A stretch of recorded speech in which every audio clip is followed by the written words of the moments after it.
following is a production of DallasCowboys.com and the Dallas Cowboys Football Club. How about them Cowboys?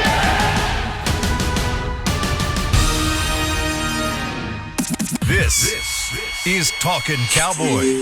Streaming live from the Dallas Cowboys World Headquarters at the Star in Frisco. First down. Handoff. Elliott plowing to the goal line. Buried. Sacked by Lawrence. Prescott keeps it, and he bangs it in for the touchdown. And now your hosts, Isaiah Stanback, Heckma Harrison, Rob Phillips, and Kyle Yeomans.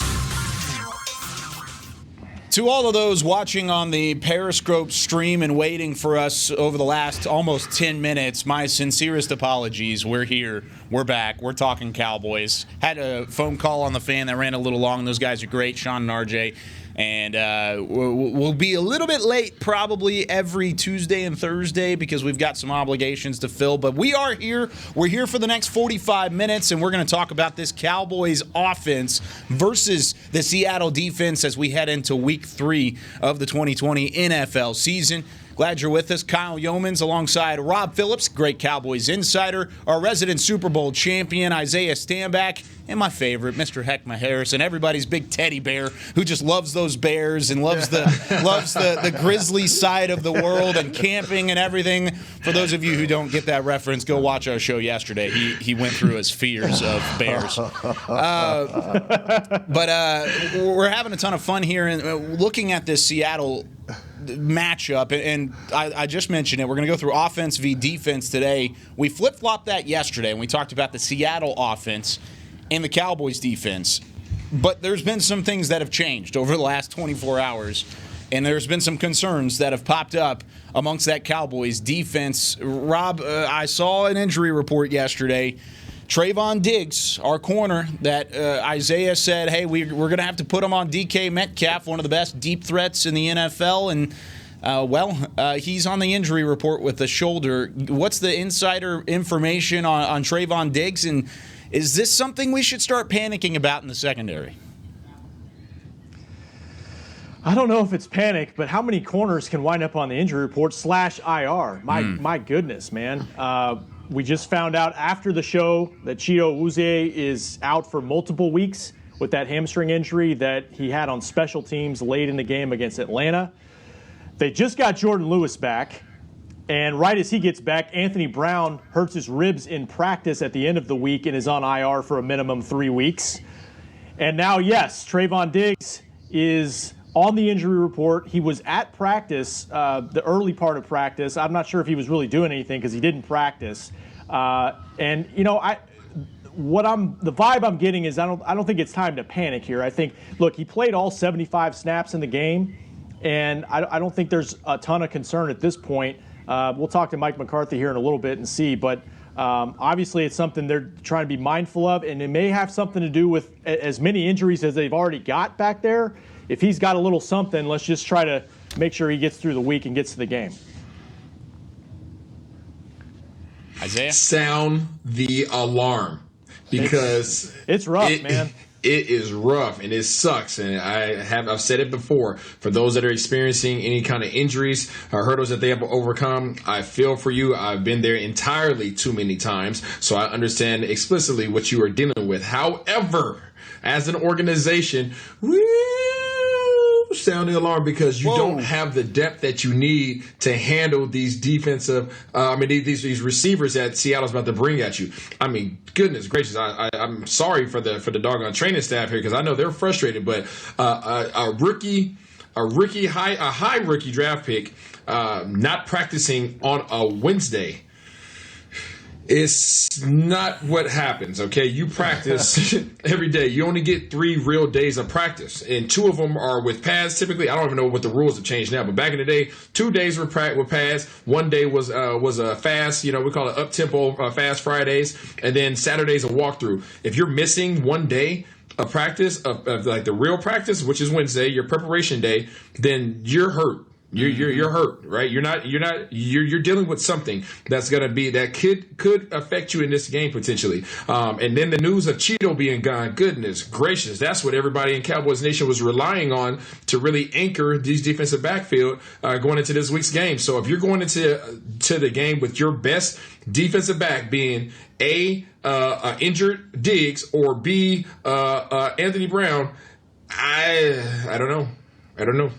Now, for me, it was that mystery meat feeling again, fellas. I didn't when I saw Trayvon Diggs' name on the injury report, and I hadn't heard anything at all. Rob hadn't reported it. Mm-hmm. Kyle, you didn't say anything about it. So when I saw him show up on the injury report with Cheeto being out for multiple weeks and what we're going through at the corner in the secondary, this just isn't the time to have it, because when you look down the schedule at the receivers that we got coming on the horizon, this is a rough patch to have your guys on IR or out for a couple of weeks or just laboring. Yeah, you look Go ahead, Go Rob. ahead, Isaiah. No, I was just going to say, with these injuries, understands what this does to you, okay, Cowboys Nation. When you're injured and you are short you don't have that much depth at a certain position, such as cornerback, right? Like the situation that we're currently in. As a defensive coordinator, Mike Nolan, he wants to get to all these blitzes. He wants to get to single high. He wants to press you. He wants to start doing all these crazy things. Guess what? Now you can't, because you don't have the personnel. You can't afford to lose any more personnel. So what do? Well, you become really chill, right? You become really conservative. You go back to a nice too-high zone. And guess what? You can't do that when there's a doggone dude named by the name of Carson in the backfield for Seattle.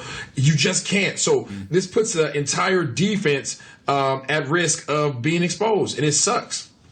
You brought up a really good point about, the practice day and getting that work. I mean, he's a second-round pick. He's a rookie. He needs all the work he can get. I think it may very well be where he's fine by Sunday, but today's a huge day if they follow the same schedule that they've been following, because they usually go longer in practice on Thursday, and they don't practice Friday. They've got kind of a regeneration day, let guys recover from the week, and then have a short deal on Saturday. This is the last real heavy work of the week, and so it'll be interesting to see if he's out there today, because you're right. I mean, a young player needs to be out there and getting prep, especially for a team of this quality. And those are crucial, because the reps that you're getting previously were against Julio Jones, Robert Woods, and Cooper Kupp, and the reps that if you're healthy moving into the next couple weeks, here's the next couple matchups, just the next two matchups for the Cowboys. DK Metcalf, Tyler Lockett, Jarvis Landry, Odell Beckham Jr. Those are on your schedule the next 2 weeks. Also, nothing to worry about. If you want to go 2 weeks down the line, we'll skip the Giants for now, because Sterling Shepard's banged up and they don't really have a wide receiving core anyways. Then you skip to week 6. Then you got DeAndre Hopkins, Larry Fitzgerald on your schedule. So you have to get healthy. These corners need to come back, because right now, and I know we've used a lot of PFF grades this week, but it tells the story pretty well. But if you look at the lowest grades of 3 corners throughout the Atlanta game on Pro Football Focus, the lowest was Trayvon Diggs at a 47.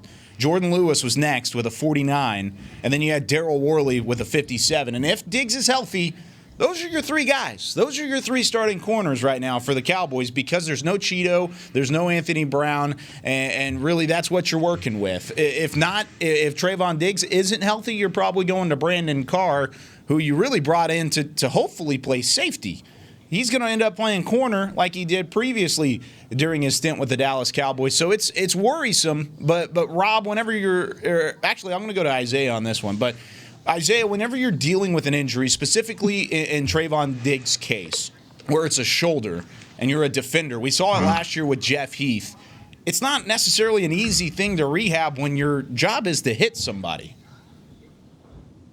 Yeah, no, and I would like to know, and obviously we won't find out what type of shoulder injury he's had, because I've had a ton of them, right? I've tore my labrum 3 times. That was my first 2 major injuries I had here when I was in Dallas. But shoulders suck. So think about it from a large corner perspective, which he is, right? Diggs is a large frame corner, and larger corners, their advantage is being what? Being physical, right? Yeah. They're not necessarily always going to be the fastest. Diggs isn't necessarily the fastest corner out there, okay? But he wants to get more physical with you. So going against another physical receiver presents problems because he has to go against DK Metcalf, who's 6'4", 225, and runs a 4.33. He's a tank. By the way, he's a physical specimen in terms of being strong. So this presents a problem because not only can Mike Nolan not be aggressive on defense, now all of a sudden you have to be conservative in the secondary with your coverage, and if you and now you can't even come get your hands on a player who runs a low 4.3. That presents a major problem. It's not a good look right now. I'm not worried about I won't. Don't say that. I'm worried about the DK. The DK Metcalf matchup with Diggs is one that gives me a little bit of pause. His speed, his size, everything about DK Metcalf. But when you go back and you look at the tape and you know that these guys have seen each other in the SEC before.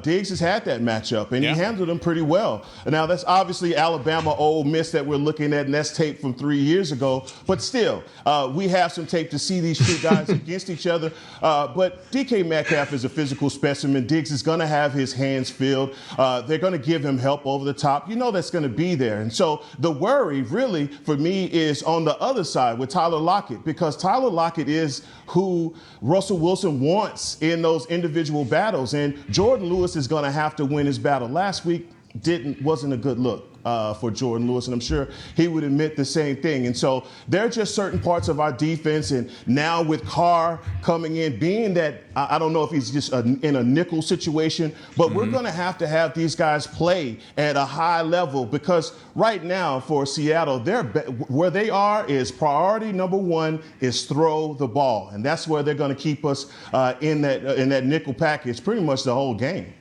I disagree with you on that one, Heck. And to my point yesterday, Seattle is not a throw the ball first offense. I don't care how back far in history you go. I don't care if you talk about the present. We're just going off of the numbers right. We're going off of the numbers right now, and that's we're going off the numbers right now. Yeah. Okay. Pass first is what they're doing. So I still believe, even though the stats show differently, right? Because I'm not a big stats guy. They're a run first team in nature. Now, if the run sets up for them to be able to start throwing the ball a little bit more, then so be it. But they cannot do what they do on offense without initiating the run, right? And establishing the run. And while we're talking about receivers, we're talking about DK and we're talking about Lockett. Don't forget David Moore. Moore's a beast. He's 6'2", 215, and he catches the ball. He got 6 catches for 76 yards and a touchdown through 2 games. Let's not disrespect the man. So you also have that there. Now Dallas gets to catch a break. They catch a break a little bit in the fact that that Dorsett is now going on IR, because that would have really presented a problem. But Moore is still a respectable receiver that they cannot look past. Moore, they've used him. They used him, I think, on a jet sweep, or at least a fake jet sweep. Yep. Some of that misdirection stuff where you bring Wilson's legs and ability to run into it.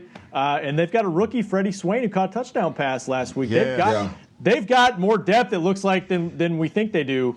The matchups with the corners are huge. I think the Cowboys, and Kyle spoke to it, they at least have some numbers in terms of Worley has started games at corner.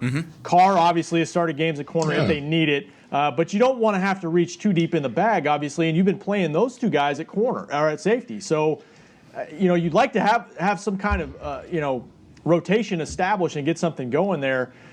It's going to come down to pressure, and we talked about Russ all yesterday. And Isaiah made a great point about that interior rush, too, because you don't want to allow him to be able to step up in the pocket, either run or step up and throw, and give him, because he is a shorter quarterback, give him an opportunity to really step into his throw. That's huge as well. So Dontari Poe and Crawford and Antoine Woods, it's a big game for them.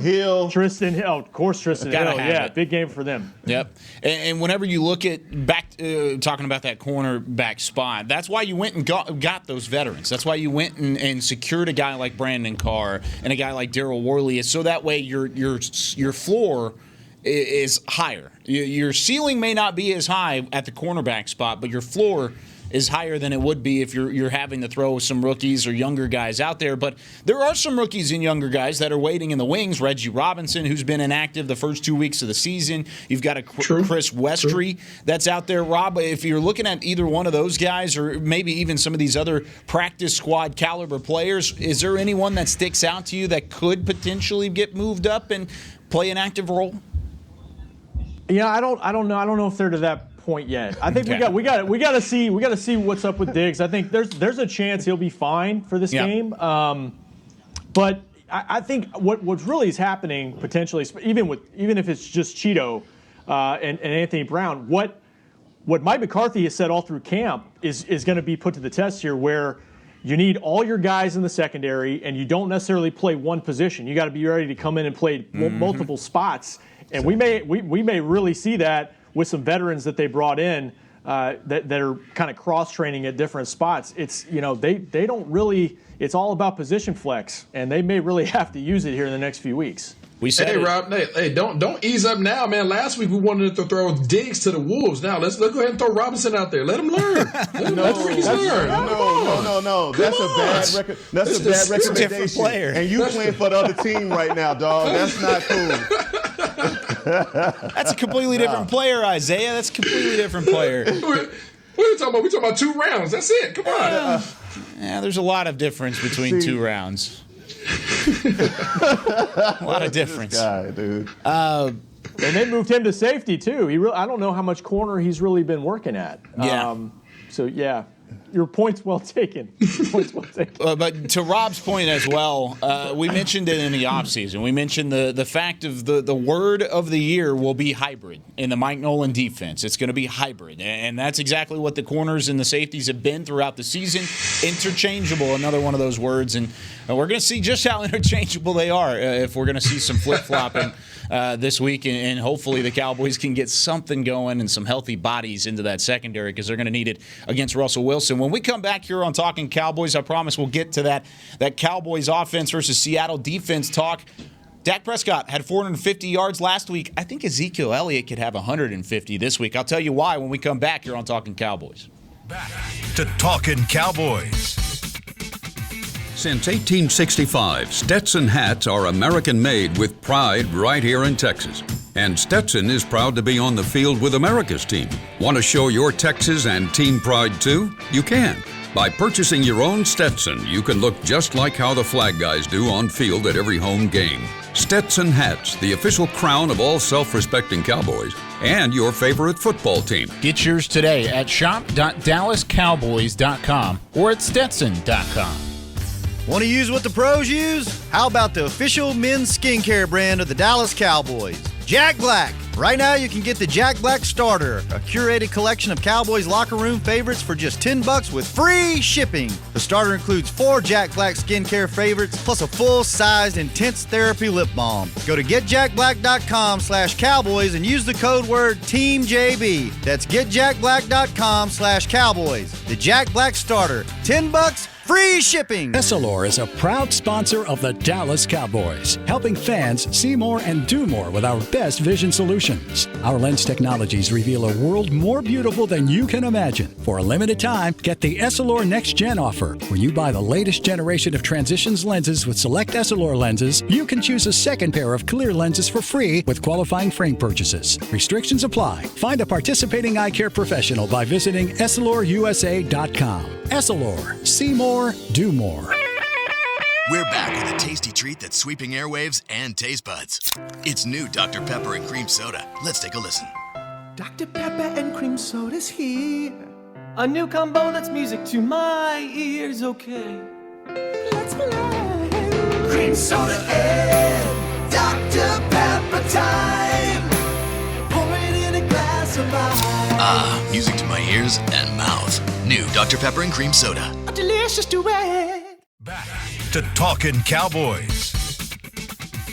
It's a Thursday edition of Talking Cowboys, Week 3, Episode 4. Glad you're with us on DallasCowboys.com. And there's a little bit of breaking news to report here on Talking Cowboys, as Adam Schefter has tweeted out there and tweeted and whatnot. And he has reported that the Seattle Seahawks, the team that the Dallas Cowboys will be playing this weekend, are going to have a visit from Mr. Snacks Harrison at the defensive tackle spot. Now, good news for Cowboys fans is it's 2020, and because of 2020, you can't necessarily play that quickly. So Cowboys aren't going to have to worry about Snacks Harrison, but some other teams coming up on the Seattle schedule might have to worry about Snacks Harrison coming up here in just a bit. But there's another interesting wrinkle, and we're going to talk about that Seattle defense. And I teased going into the break that I think Zeke is due for a huge game. I said 150 yards. He's had 120-plus all-purpose yards in each of the first 2 weeks. I think he could do that, and he might even reach 100 on the ground again for the first time this season. So I think he's due for a big game, and it's really because of the defensive line for Seattle. I'm not necessarily impressed with them, much like the Cowboys have had a lot to be desired on the defensive line. I think Seattle's the same way. They don't necessarily pressure a whole lot. They don't really do that much in the run defense, but I want to see what you guys think about it. Heckma, is this a game where Ezekiel Elliott's going to be the bell cow and he's going to be able to surpass the triple-digit mark again? Kyle, yes, and I'm hoping that he's 25-plus carries in this game, but no matter what, man, I'm just going to play Captain Obvious here and just say we can't fumble the ball 5 times and give up 20 points in the first quarter. Right? That's just, I think that's going to set us up for success if we don't have to do that. But that's the way that the Cowboys have to go into Seattle, looking at this game. And Dak is going to have to rely heavily on that bell cow running back. Zeke is going to have to eat a whole lot and also be a big part of the passing game. Look, Seattle's defense isn't what it used to be, right? You would go to Seattle and that whole Legion of Boom talk and the 12th man, but we don't have to deal with the 12th man and those decibel levels, and we definitely don't have to deal with the Legion of Boom. But for the Cowboys, it's going to have to be those possession reception, continuing to move the chains, and Dak is going to have to help this defense out. He's the man that can cure our ills on defense by time of possession, making sure that he gets those long, exaggerated drives going, and they have to finish in the red zone with points. And so it's not going to be one of those games where you can give up a whole lot of points early and expect for Dak to put his cape on and bring us back from behind. 150? Yeah. Yeah, 150. Why 150. You know what? He had 127 week one. You know what, Isaiah? Isaiah. That was a question. Isaiah. I want to make sure I heard it right. 150. I'm saying it with my chest. 150. So, like y'all know I love Freaky Zeke. Freaky Zeke's a beast. He's a dog. He eats, right? Obviously, he has a tattoo that says he eats. Yeah, where's the butt? There's no B-U-T-T, but B-U-T.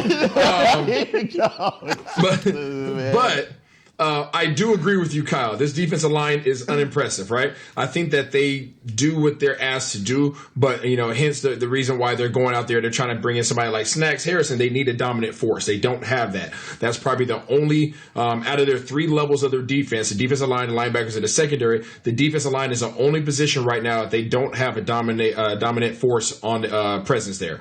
They just lost Irving. That hurts them in a major way. He's a patient, experienced defensive end/rusher, whatever you want to call him, that they lost. But they need an internal presence. Reason being is because they are susceptible to a good rushing offense such as the Dallas Cowboys and Ezekiel Elliott. This offensive line is not what it's been in the past, but they're still good enough to push the Seahawks line off the line of scrimmage. With that being said, once you get past that defensive line is when you start running into matchup problems for the Cowboys, right? The linebackers, you have KJ Wright, who's a dog. You have Bobby Wagner, who's the best linebacker in football. And then you brought in the rookie. Let me go ahead and find his name. Jordan Brooks out of Texas Tech, first-round draft pick. Yeah. So those 3 dudes are some dogs now. And then, by the way, Seattle, I don't know the exact percentage, but probably about 70% of the game they played single high safety, in which they brought Jamal Adams, who arguably the best safety in the game, as the fourth linebacker or the safety in the box. So they're going to put 8 guys in the box, and they're not going to allow Zeke. They're going to try their best to not allow Zeke to get off to a start. And that's what Seattle wants to do. Seattle wants to force you. Yeah, they want to force you to throw the ball. I mean, I'm just saying, by doing that, you bring 3 Pro Bowl guys at a second level, right? Plus a rookie first round draft pick. So they are going to present problems for this offense in terms of them trying to establish the run. Does Zeke still eat? Zeke always eats, right? So I'm not disrespecting that. But 150 yards, I just don't see that happening. It hasn't happened that much in Seahawks history, and I don't even know that stat. You know, they've allowed 99 total rushing yards through 2 games. Give me some. And it's 2.1 yards a carry. So through 2 games, it's 2 games. Yeah. They've done a solid job against the run. However, Isaiah mentioned Bruce Irvin out for the year. Yeah, it sucks. They've got some guys banged up elsewhere on their defensive line this week. Yeah, they do. Benson Mayowa did not practice yesterday. Jerron Reed did not practice yesterday. Cody Barton, linebacker, who was in on the goal line stand against the Patriots at the end of the game, didn't practice yesterday. Yep. You mentioned Brooks, their rookie. He might have to play more with Irvin out. They're going to have to do some reshuffling on their D-line. But they do have Jamal Adams. They have Jamal Adams, and he's been their best pass rusher. I mean, I think he's got 2 sacks. He does. They've got 3 total sacks, and we saw what he did against the Cowboys last year. It was that 0 blitz at the end of the Jets game where he broke through the line and made the play.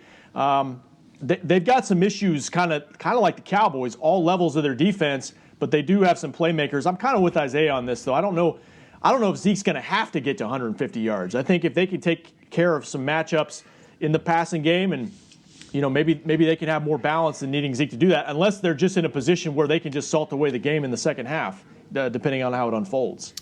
Jamal Adams is that quintessential. I'm sorry, Kyle. Go ahead. No, I was just going to talk about Rob's stat really quickly about the rushing yards that were allowed by Seattle. You also got to think about who they were playing. Todd Gurley in week 1, who we saw last week, wasn't necessarily the same Todd Gurley, or at least hasn't gotten going as the old Todd Gurley has in the previous years. But then you go up against the Patriots last week, and you had Sony Michel and Plano's own Rex Burkhead, who were the two. Don't knock my guy from Plano. I love Rex Burkhead, but at the same time, he didn't do anything against that Seattle defense. They haven't faced Zeke yet. They haven't faced Zeke. So that means that they're not good?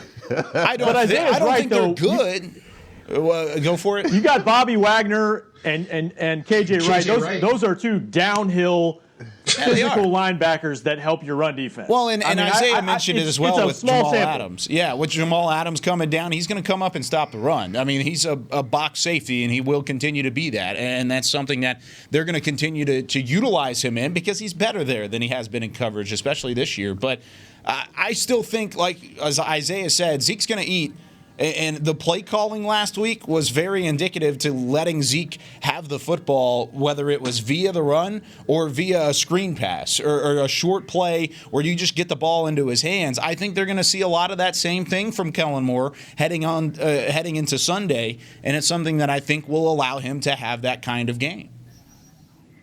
And that's where Dalton Schultz has to take over. Dalton Schultz has to be available in the passing game. You're right. KJ Wright, the linebackers, Bobby Wagner, one of the best linebackers in the NFL right now. Those guys are all over the place. But let's not forget, man, who Ezekiel Elliott is. And look, last week, Seattle completely disrespected Cam with 8 in the box, and they just said, look, we don't care about you throwing the ball, and that's why Julian Edelman went for 8 catches, 179 yards. Yep. You reverse that, and you come to the Cowboys, and you look at what CeeDee Lamb can do from that slot position. And, by the way, Seattle does give up the most yards to slot receivers, like number 1 or number 2, but they're at the top of the league in what they give up to slot receivers. And, we got the best guy at receiver, he wears a Cowboy helmet. So those matchup problems for Seattle are all over the field. And so if they come with the 8-man in the box mentality with us, I think we break their spirit by giving them that dose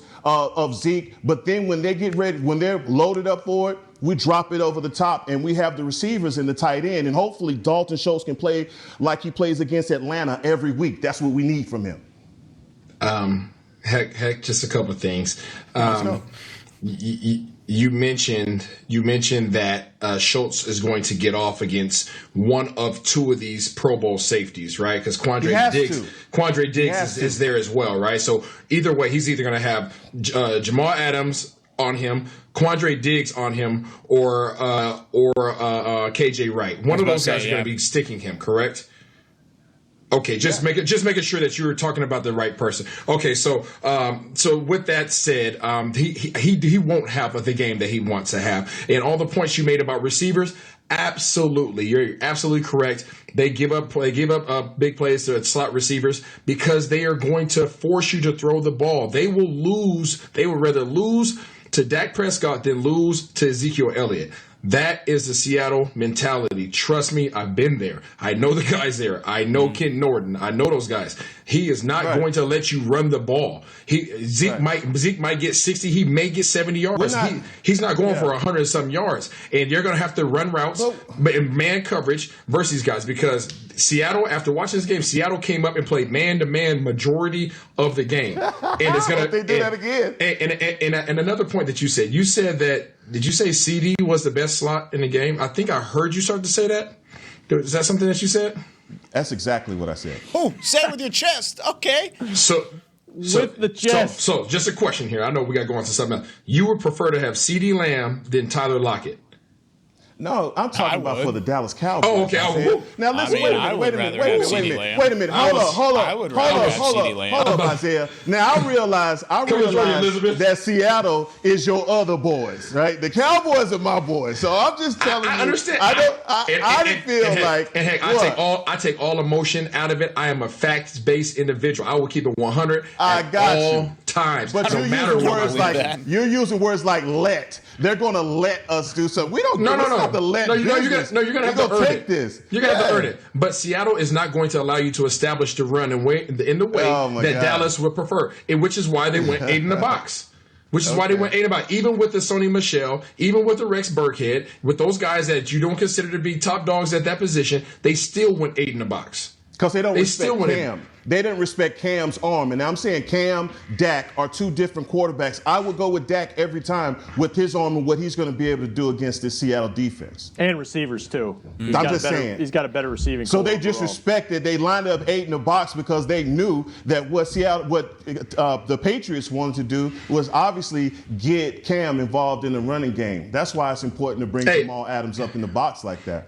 I kind of agree with you, but they did the same thing to Atlanta. Did that hurt? Did that hurt to kind of agree with me, dog? We gotta go. I already know. We gotta go. Go ahead, Kyle.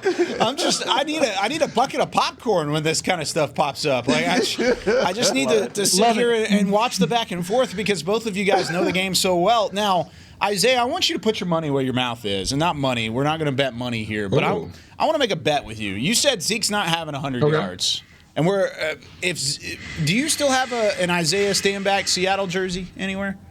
You have one running around? I do. Of course. You do have one? Of course he does. Bring it Sunday to pregame and postgame because I'm going to bring a Dak jersey. And if I don't have an Ezekiel Elliott jersey, I have a Tony Romo jersey. I don't have a Dak jersey. I'll find a way to get a jersey. I'll find a way because if Ezekiel Elliott has 100+ yards in Sunday's game, you're going to wear a jersey. If he doesn't, I'll wear a jersey and we'll do it on Monday as our. How about this? I'll bring my wife's Dak jersey up there today or on Sunday. Okay, that sounds good. Rob, you get in on this too? I'm helping the bet. He's providing. He's providing it.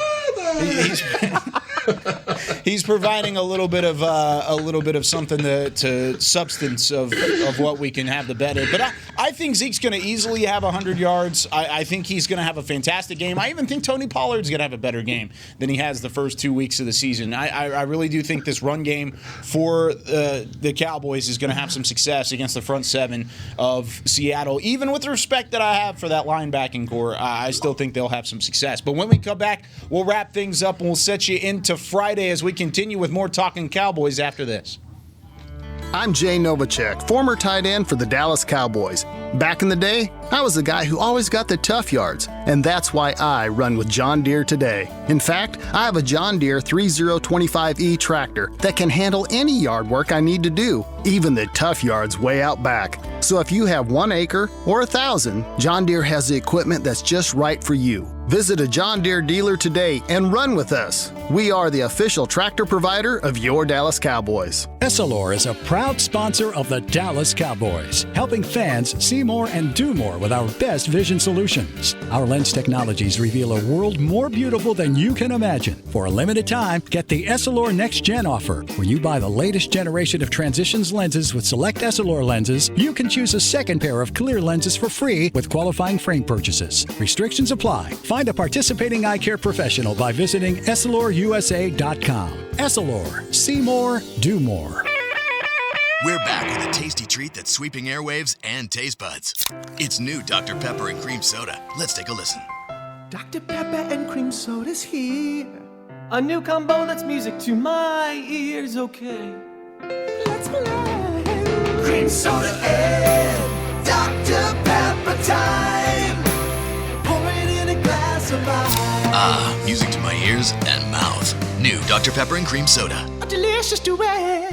Want to use what the pros use? How about the official men's skincare brand of the Dallas Cowboys? Jack Black. Right now you can get the Jack Black Starter, a curated collection of Cowboys locker room favorites for just $10 with free shipping. The starter includes 4 Jack Black skincare favorites plus a full-sized intense therapy lip balm. Go to getjackblack.com/cowboys and use the code word TEAMJB. That's getjackblack.com/cowboys. The Jack Black Starter, $10, free shipping. Back to Talkin Cowboys. It's the final segment here of Talking Cowboys. Glad you're with us. It's a Thursday edition as we are just a couple days away from the Dallas Cowboys and the Seattle Seahawks, week 3 of the NFL season. And really, I think this is a benchmark game. And I brought this up yesterday just very briefly, and Rob kind of gave me one of those whoa kind of reactions. By the way, Rob Phillips, Heckma Harrison, Isaiah Stanback, I'm Kyle Yeomans. And Rob gave me one of those whoa reactions when I kind of said it, but we didn't really address it. But going into this week, the Cowboys 1-1, Seattle 2-0, and Seattle's really seen right now, anyways, as a NFC favorite with a quarterback who is playing at an MVP level. I mean, he's had 9 touchdowns and 11 incompletions. The guy is just absolutely cooking, and that's Russell Wilson. I went on a limb yesterday, and I even put it in an article, our Big Facts article that you can find on DallasCowboys.com. But I said the winner of this game, Sunday, all of a sudden is vaulted into that conversation as an NFC favorite, as a potential Super Bowl contender.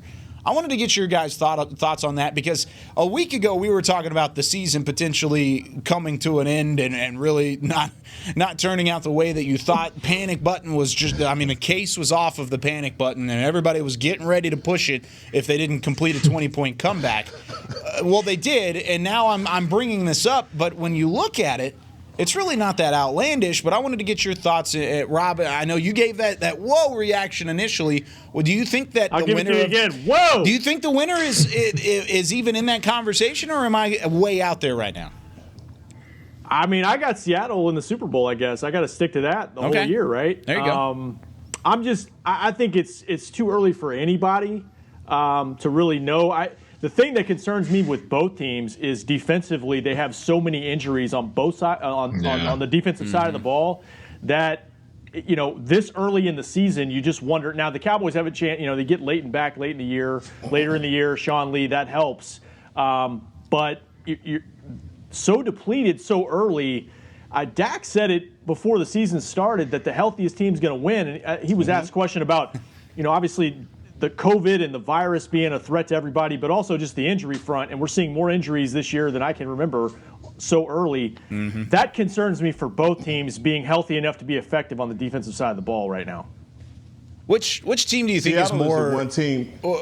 Real quickly, Rob. Which team do you think is more injury ridden? Is it the Dallas side?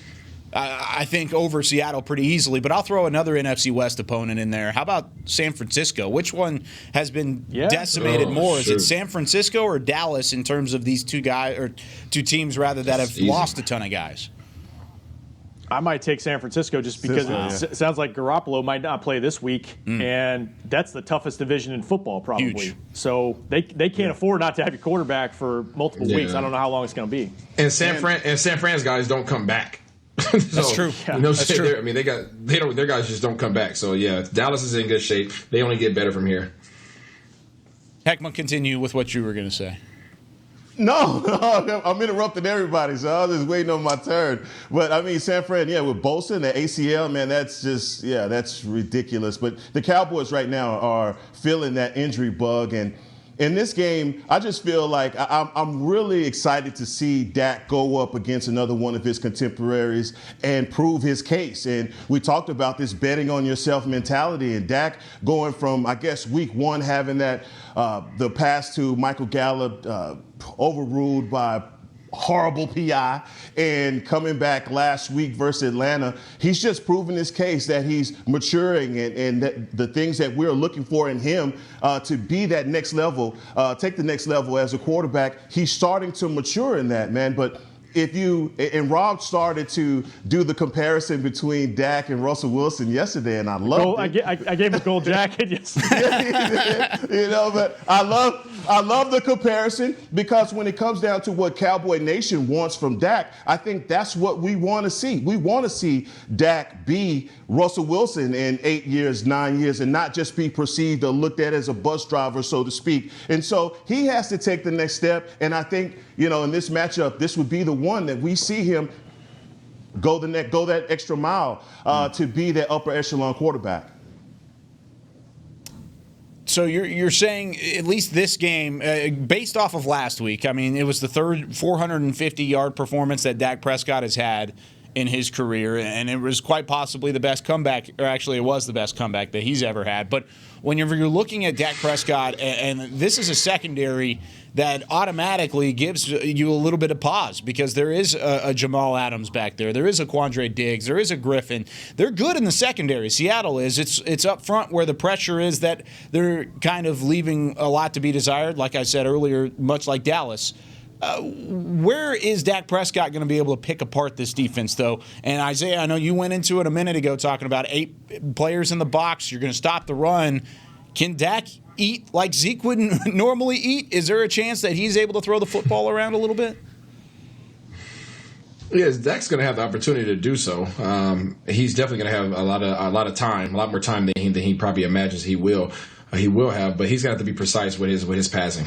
That's something that I've always been kind of down on Dak with in past years. I know he's continuing to get better, but his precision has to be on point. He can't be behind on crossing routes. He can't be behind on deep balls. He's going to have to be on point because these guys are going to get open, but they're going to have somebody right in their hip pocket while they're open. So if he's off the mark at all, it can lead to easy turnovers. So it can either be big play or it can be a turnover. So that's what it's really going to come down to. So he really has to dial in this week because he will have the time to throw the rock, but will it be on the mark? Heckman, do you agree? I don't know, Isaiah. Have you not seen him mature? Have you not seen that? I have. I mentioned that. Okay. Do you agree with him? I might have just gone a little too far yesterday, though. Who, you? Yeah. You went too far yesterday? No, you did. I thought that was a perfect comparison. I mean, instead of him being compared to Kirk Cousins, I would like to hear Russell Wilson. Yeah, that's for sure. Yeah, no, I mean, but so as we talk about comparison, so Dak has improved on his long balls, and some of his shorter routes, right, his intermediate routes. But he has a history of not being on the mark. Now, guys may catch the ball, but that doesn't mean just because they have a completed pass that the ball was where the location was where it needed to be. And as a former quarterback, I dial in on those things, right? Is it on the back shoulder? Is it on the front shoulder, right? So things that most people bypass and say, okay, it was a completed pass. Yeah, but it was this close to getting tipped, right? It was this close to being off his back shoulder and into somebody else's hand. So those are the things that I'm talking about because we know Russell Wilson doesn't really make those mistakes. So when we're looking on both sides of the ball, Russell Wilson, I think Rob said it yesterday, when he throws the ball deep, it's like a handoff, right? And that's the confidence that he has. I don't think Dak is there yet, but he's on his way. Him and these receivers are going to have to continue to build their rapport. He's going to have to get the ball to CD if CD's going to be in the slot because that's where they're going to win at. Yeah, what's Russ completing right now? Like 82% of his passes. It's just ridiculous. He's been the best player in the league so far. Leads the NFL in completion percentage, touchdown percentage, and QBR. He's at a 140 QBR through the first 2 games, which is just unbelievable. But I mentioned the stat earlier in the show: 9 touchdowns, just 11 incompletions. It'll be tough to slow down Russell Wilson, but this is going to be a duel. I was asked on Sean and RJ this morning about the over-under, and the over-under I think was at 56 or something like that. And we're not betting men on this show. We talk a lot about the numbers though, and I would take the over. I mean, we saw 40-39 last week. I wouldn't be surprised if the Cowboys get close to 40 again this week. It's just whether or not can they stop the Seattle side from getting 40. Yeah. Yeah, with both of these defenses, man, it's going to be a shootout. Just look for it. Yeah, it's going to be a shootout. It'll be a lot of fun to break down. And tomorrow, we'll give our predictions. Bring your predictions because, as always, Fridays are Say It With Your Chest Friday as we lead you into the weekend. It's our final show prior to kickoff. So come say it with your chest. Bring your questions. Bring your frustrations or your excitement about this week's game. And then we'll all do predictions together as a collective Cowboys Nation family and a Talking Cowboys family to close out the week and have some fun with it. But that's going to do it here for the Thursday edition of our show. So glad you've been with us over the last 45 minutes. Special thanks to Chris Beam in the back, but for Isaiah Standback, for Rob Phillips, and for Heckma Harrison, I'm Kyle Yeomans. We'll see you tomorrow on Talking Cowboys. This has been a production of DallasCowboys.com and the Dallas Cowboys Football Club. How about this, Cowboys? Yeah!